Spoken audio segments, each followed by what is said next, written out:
ఓం గం గణపతయే నమః. స్వర్ణలక్ష్మి నమస్తే అస్తు. పరబ్రహ్మ స్వరూపిణి రాజ్యం దేహి ధనం దేహి సర్వకామాంచ దేహి మే.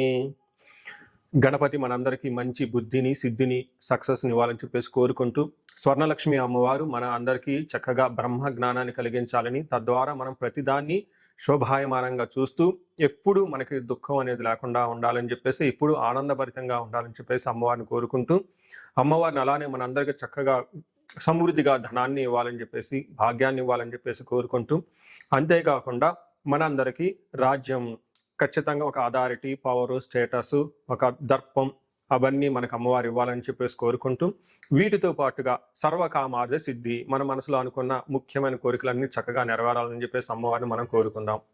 సో మనం జులై మంత్ రాశి ఫలాల గురించి మాట్లాడుకుంటున్నాం కాబట్టి, జులై మంత్ చాలా ముఖ్యమైన అనేక రకాలైన విశిష్టతతో కూడుకొని ఉంది. ఇందులో మనం కొన్ని ముఖ్యంగా చర్చించుకుందాం. ఒకటి, ఈ మాసం వచ్చేటప్పటికి ఫస్ట్ 15 డేస్ నిజ జ్యేష్ఠ మాసంతో ఉంటుంది. తర్వాత ఆషాఢ మాసంతో ఉంటుంది. ఈ జ్యేష్ఠ మాసంలో చాలా వరకు పెళ్లిళ్ళు, ముఖ్యమైన కార్యక్రమాలు ఉన్నాయి. వీటితో పాటుగా ఎప్పుడైతే ఆషాఢ మాసం స్టార్ట్ అవుతుందో, ఇందులో చాలా చాలా ముఖ్యమైన పనులైతే ఖచ్చితంగా ఉన్నాయండి. ఒకటి మనం చూసుకుంటే గురుమూఢం స్టార్ట్ అవుతుంది. ఎప్పుడైతే గురుమూఢం స్టార్ట్ అవుతుందో, ఈ గురుమూఢం మనకి జూలై 15 నుంచి ఆగస్టు 13 వరకు ఉంది. ఈ డేట్స్లో మనకి వివాహాలు కానివ్వండి, గృహప్రవేశాలు లాంటివి శుభకార్యాలు ఎక్కువగా చేయరు. అది ఒకసారి గమనించవలసిందిగా కోరుతున్నాను. వీటితో పాటుగా మనకి ఇంకొక ముఖ్యమైనది ఏమవుతుందంటే, మనకి దక్షిణాయనం స్టార్ట్ అవుతుంది 17వ తారీఖు నుంచి. అక్కడ నుంచి ఇప్పటిదాకా ఉన్న ఉత్తరాయణం కంప్లీట్ అయిపోయి దక్షిణాయనం స్టార్ట్ అవుతుందని గమనించాలి. తర్వాత 25వ తారీఖున మనకి తొలి ఏకాదశి స్టార్ట్ అవుతుంది. దానికి ముందుగా చాతుర్మాస వ్రతం అని చెప్పేసి 4 మాసాలు ముఖ్యమైన మాసాలుగా చాతుర్మాస వ్రతం కూడా ఇందులోనే స్టార్ట్ అవుతుంది. ఇంకొకటి లాస్ట్ అండ్ ఫోర్మోస్ట్ ఇంపార్టెంట్, ఈ నెల 26వ తారీఖు నుంచి ఈ 14వ తారీఖు నుంచి 22వ తారీఖు వరకు మనకి మనకి ఆషాఢ నవరాత్రులు అని చెప్తారు. వీటిని ఏమంటారు? గుప్త నవరాత్రులు అంటారు, లేకుంటే వారాహి నవరాత్రులు అని చెప్పేసి చేస్తూ ఉంటారు. ఈ నవరాత్రులు కూడా ఎంతో విశిష్టత కలిగి ఉంది. పర్సనల్గా ఈ 9 రోజులు నేను కూడా చక్కగా సింపుల్గా చేస్తాను, పెద్ద పెద్ద హడావుడిగా చేయకుండా. ఇలా చేసుకునే వాళ్ళందరికీ ఎంతో బాగా ఉపయోగకరంగా ఉంటుంది. లాస్ట్లో ఈ మంత్ మనకి గురు పూర్ణిమతో ఈ మాసం అనేది పూర్తి అవుతుంది. ఇన్ని రకాల విశిష్టత కలిగిన ఈ మాసంలో జ్యోతిష శాస్త్రం ప్రకారంగా కూడాను 3 ముఖ్యమైన గ్రహాలు మారుతూ ఉన్నాయన్నమాట. ఆ గ్రహాలు మనం ఏంటో చూసుకుంటే, జూలైలో 4వ తారీఖు, 7వ తారీఖు, 16వ తారీఖు, 21వ తారీఖు, ఇలా జూన్ అంటే 3 గ్రహాలు మారుతున్నాయి. ఈ మారి గ్రహాలు శుక్రుడు, బుధుడు, సూర్యుడు గ్రహాలు కూడా ఉన్నాయి. 4వ తారీఖు వచ్చేటప్పటికి శుక్రుడు, బుధుడు వచ్చి 7వ తారీఖు, 16వ తారీఖు సూర్య భగవానుడు మారుతూ ఉన్నారనమాట. ఈ యొక్క 3 గ్రహాల యొక్క ప్రభావం మనకి జూలై మంత్లో ఎలా ఉండబోతుందో మనం తెలుసుకుందాం. సో మనం కన్యరాశి ఫలితాలు చూసుకుంటే మిక్స్డ్గా ఉందని మనం చెప్పుకోవచ్చు. మనం జనరల్గా 4 గ్రహాలు మంత్లీ మారుతూ ఉంటాయి. అవి సూర్యుడు, కుజుడు, బుధుడు, శుక్రుడు. ఈ 4 గ్రహాలు దాదాపు నెలకు ఒకసారి మారుతూ ఉంటుంది. కుజుడు మాత్రం 45 డేస్కి మారుతూ ఉంటాడు. మనం ఎప్పుడైతే మంత్లీ ఫలాలు చెప్పుకుంటూ ఉంటామో, ఈ 4 గ్రహాల యొక్క ప్రభావాన్ని మనం మనసులో పెట్టుకొని చెప్పడం జరుగుతూ ఉంటుంది. అందులో భాగంగా 4 గ్రహాలు చూసుకుంటే 2 గ్రహాలు చాలా అనుకూలంగా ఉంది ఈ రాశి వాళ్ళకి. 2 గ్రహాలు మాత్రం మిక్స్డ్గా ఉంది. అంటే టోటల్గా ఒక 70% బాగుంది, కానీ ఒక 30% కొంచెం ప్రాబ్లమాటిక్గా ఉందని గమనించుకోవాలి. మనం విషయాలు డీటెయిల్డ్గా కనుక చూసుకుంటే, కన్యరాశిలో ఇందులో పాదాలు ఉత్తర 2, 3, 4 పాదాలు, హస్త 1, 2, 3, 4 పాదాలు, చిత్త 1, 2 పాదాలు అంతా ఈ రాశిలో ఉంటారు. పేరు బలం బట్టి మనం చూసుకుంటే టో, పా, పీ, పూ, పో, ఠా, నా, పే, పో అన్న లెటర్స్ అంతా కూడా ఈ రాశిలో ఉంటారని గమనించాలి. మనకి మహర్షులు సూక్ష్మ గోచారం, లఘు గోచారం అన్న కాన్సెప్ట్ ఇచ్చారండి. ఈ కాన్సెప్ట్ ప్రకారం చూసుకుంటే ఎలా ఉంటుందంటే, 4 గ్రహాలు విత్తలాభం, దేహరుజం, శేష సౌఖ్యం, అర్ధప్రాప్తిం అని చెప్తారు. అంటే 4 ముక్కల్లో సింపుల్గా చెప్పాలంటే, వీళ్ళకి ఈ టైంలో ధన ప్రవాహం వచ్చే అవకాశం ఎక్కువగా ఉంది. శారీరకంగా హెల్త్ కాంప్లికేషన్స్ ఉండే అవకాశం ఎక్కువగా ఉంటుంది. ఆల్రౌండ్ ప్రాస్పెరిటీ ఉంటుంది. ఫైనాన్షియల్గా కూడా అభివృద్ధి ఉంటుందని మనం చెప్పుకోవచ్చు అనమాట. మనం ఒక్కొక్క గ్రహాన్ని చూసుకుంటే, సూర్యుడు 11వ స్థానంలో ఉండటం ఒక మంచిది. సూర్యుడు గ్రహరాజు కాబట్టి ఆయన ఎంత చక్కగా బాగుంటే మిగతా అన్ని గ్రహాలు కూడా దాదాపు అనుకూలంగా ఉంటాయని మనం చెప్పుకోవచ్చు. సూర్యుడు 11వ రాశిలో ఉండటం వల్ల మనకి సంస్కృతంలో మహర్షులు ఏం చెప్తారంటే, అర్ధచ్చ స్వకులాచార గృహే నిత్య ఉత్సవం శుభం నిత్య మాధుర్య భుక్తిచ లాభే ఏకాదశి అని చెప్తూ ఉంటారు. అంటే ఏకాదశిలో 11వ స్థానంలో రవి ఉంటే ఏమవుతుంది? అర్ధచ్చ ధనానికి సంబంధించి చాలా బాగుంటుంది. స్వకులాచార అంటే ఇంట్లో ఉత్సవాలు, సెలబ్రేషన్స్ చేసుకోవటం, పెద్దవాళ్ళు చెప్పిన విధంగా అన్ని పనులు చేసుకోవటం. ఇంతే కాకుండా గృహే ఉత్సవం శుభం, గృహంలో ఉత్సవం జరుగుతుంటుంది, శుభకార్యాలు జరుగుతూ ఉంటుందని చెప్తూ ఉంటారు. నిత్య మాధుర్య భుక్తిచ్చ, నిత్యం ప్రతిరోజు చక్కగా మంచి తీపి పదార్థాలు తింటూ ఉత్సాహంగా చలాకీగా ఉంటారని చెప్పుకోవచ్చు. ఇది సూర్యుడు చాలా మంచి చేస్తున్నాడని చెప్పుకోవచ్చు. అయితే కుజుడు కొంచెం మిక్స్డ్‌గా ఉంది. కుజుడి విషయంలో కొంచెం జాగ్రత్తగా ఉండాలి. కుజుడు ఏం చేస్తారు అంటే, కుజుడు 9వ స్థానంలో ఉండటం వల్ల అశనాచ్చ ధనశూన్యం, శోషణం, దేహపీడనం, స్థాననాశనం, విరోధం చ నవమస్తద్ భవేత్ భృగు అంటారు. అంటే 9వ స్థానంలో నవమస్తద్ భవేత్ ధారాసుతే.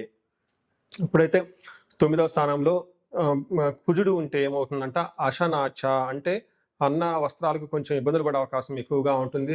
దేహ శోషణం, శారీరకంగా ఫిజికల్‌గా కొంచెం టైర్డ్‌నెస్ అయ్యే అవకాశం ఎక్కువగా ఉంటుంది. స్థాననాశనం, విరోధం, గొడవలు పడే అవకాశం ఎక్కువగా ఉంటుంది. అంతేకాకుండా మీకున్న పదవిలో కానివ్వండి, పొజిషన్‌లో గాని అవమానాలు జరిగే అవకాశం ఎక్కువగా ఉంటుంది. కొంతమందికి కుజుడు సరిగా లేకపోతే జాబులు పోయే అవకాశం కూడా ఎక్కువగా ఉంటుంది. కొంచెం ఇబ్బంది, మీ స్టేటస్, స్థితి గతిలో కొంచెం ఇబ్బంది పడే అవకాశం ఉంటుందని గమనించుకోవాలి. అయితే బుధుడు 10వ స్థానంలో ఉండటం వల్ల ఉద్యోగంలో చాలా చక్కగా బాగుంటుంది. పదోన్నతి ఉంటుంది, శాంతి ఉంటుంది, జయప్రదంగా ఉంటుంది, ధన ప్రవాహం కూడా ఉంటుందని గమనించుకోవచ్చు. అయితే వీళ్ళకి 12వ స్థానంలో శుక్రుడు ఉండటం ఇది మిక్స్డ్ రిజల్ట్‌ని ఇస్తుందని చెప్పుకోవచ్చు. శాస్త్రపీడాం చోరబాధ అతిక్లయం మహాద్భయం కృషి రవ్యాధి సర్వ విఘ్నం స్యాత్. ద్వాదశకే ద్వాదశకే భృగో అంటారు. అంటే 12వ స్థానంలో శుక్రుడు ఉండటంలో సంస్కృత గ్రంథాల్లో ఏం చెప్తారంటే, కృష్యాది సర్వ విఘ్నం స్యాత్. వ్యవసాయం చేసిన, బిజినెస్ చేసిన అందులో ఆటంకాలు కలుగుతూ ఉంటాయని చెప్పుకోవచ్చు. మహాద్భయం, కొంచెం భయం కలిగే అవకాశాలు ఎక్కువగా ఉంటాయని చెప్పుకోవచ్చు. అయితే ఇక్కడ శుక్రుడు ఏదైనా లగ్జరీ ఐటమ్స్ కొనాలన్నా, లగ్జరీ హోటల్స్‌కి వెళ్ళే అవకాశము, ట్రిప్‌కి వెళ్ళే అవకాశాన్ని కలిగిస్తూ ఉంటారు. ఒక రకంగా చెప్పాలంటే చక్కగా విలాసవంతమైన జీవితానికి డబ్బులు ఖర్చు అవకాశం కూడా ఉంటుందని గమనించుకోవచ్చు. సో చూసారు కదండి, ఈ రాశి వాళ్ళకి కొంచెం మిక్స్డ్‌గా ఉంది అని మీరు గమనించుకోవాలి. కొన్ని విషయాల్లో బాగుంది కూడాను. ఎక్కడెక్కడ కొంచెం ప్రతికూలంగా ఉందో ఆ విషయాలు కొంచెం మీరు ఆలోచించుకొని నిదానంగా డెసిషన్ తీసుకుంటే చాలా బాగుంటుంది. నెక్స్ట్ మనకి నక్షత్రాల ప్రకారం కూడా చూసుకుంటూ ఉంటాం. నక్షత్రాల ప్రకారం చూసుకుంటే ఉత్తర ఫాల్గుని, హస్త, చిత్త నక్షత్రాలు ఉంటాయి. ఉత్తర ఫాల్గుని నక్షత్రం వాళ్ళకి లాభప్రదంగా ఉంటుంది. పరవాసము, ఫారిన్‌లో ఉండే అవకాశం ఎక్కువగా ఉంటుంది. వీళ్ళకి అతి భయము, నాశనము, అనుకున్న పనులు ఏదో కాకోకుండా ఇబ్బంది పడిపోయే అవకాశం ఉంటుంది. తర్వాత అతిగా భయపడే అవకాశం కూడా ఉంటుంది. హస్త నక్షత్రం వాళ్ళకి క్షేమంగా ఉంటారు. దేహ పీడనము, అతి భయము, పరవాసము చూపిస్తూ ఉంటుంది. నెక్స్ట్ చిత్తా నక్షత్రం వాళ్ళకి లాభప్రదంగా ఉంటుంది, క్షేమంగా ఉంటుంది ఈ మంత్ అంతా. అయితే వీళ్ళకి ఛాలెంజ్ ఏంటంటే శారీరకంగా ప్రాబ్లమ్స్ ఉంటాయి. అనవసరంగా అతిగా భయపడే అవకాశం కూడా ఎక్కువగా ఉంటుంది. సో ఇది మీరు అతి భయము, కుజుని వల్ల భయపడే పరిస్థితులు ఉంటాయని గమనించుకోవాలి.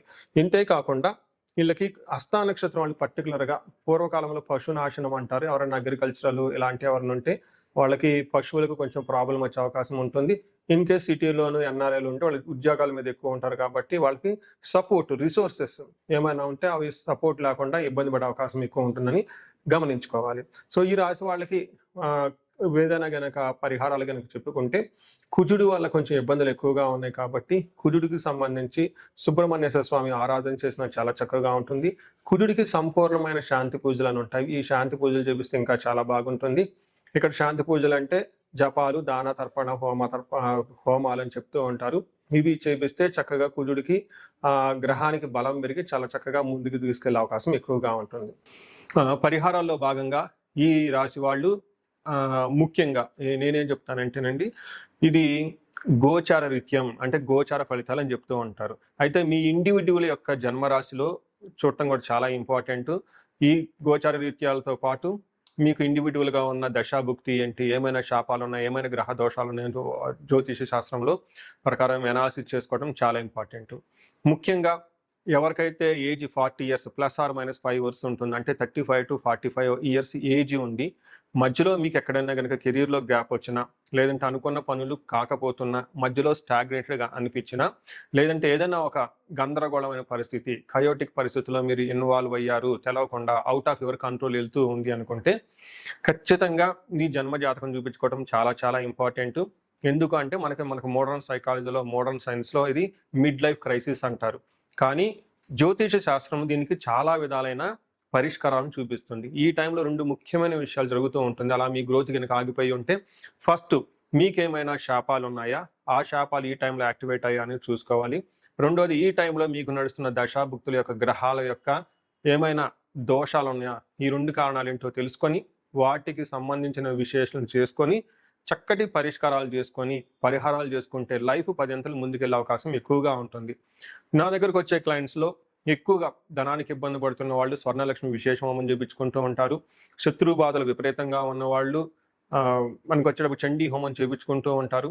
వీటితో పాటుగా ఎవరికైనా హెల్త్ బాగలేకపోతుంటే ఆయుష సూక్త్యం, మహామృత్యుంజయ హోమం చేయించుకుంటూ ఉంటారు. భార్యాభర్తల కోసం అన్యోన్య దాంపత్య పాశుపత అభిషేకము లేదా విశ్వావసు గంధర్వరాజ హోమము ఇవన్నీ చక్కగా చేయించుకుంటూ ఉంటారు. ఎలాంటి పరిస్థితులు మీకున్నా, ఎలాంటి సమస్యలు మీకున్నా, లేదంటే ఎలాంటి క్లారిఫికేషన్ మీకు కావాలనుకున్నా కానీ, ఫ్యూచర్ గురించి ప్లాన్స్లో కన్ఫ్యూజన్ ఉన్నా కానీ ఒక్కసారి మీ జన్మ జాతకం చూపించుకొని ఆ జాతకంలో ఏ ప్రకారంగా ఉందని తెలుసుకొని చక్కటి పరిష్కారాలు చేసుకుంటే లైఫ్ అనేది 10 అంతలు ముందుకెళ్ళే అవకాశం ఉంటుంది. మీ అందరికి అష్టైశ్వర్యాలు కలగాలని, భోగభాగ్యాలు కలగాలని చెప్పేసి నేను కోరుకుంటున్నాను. నమస్తే.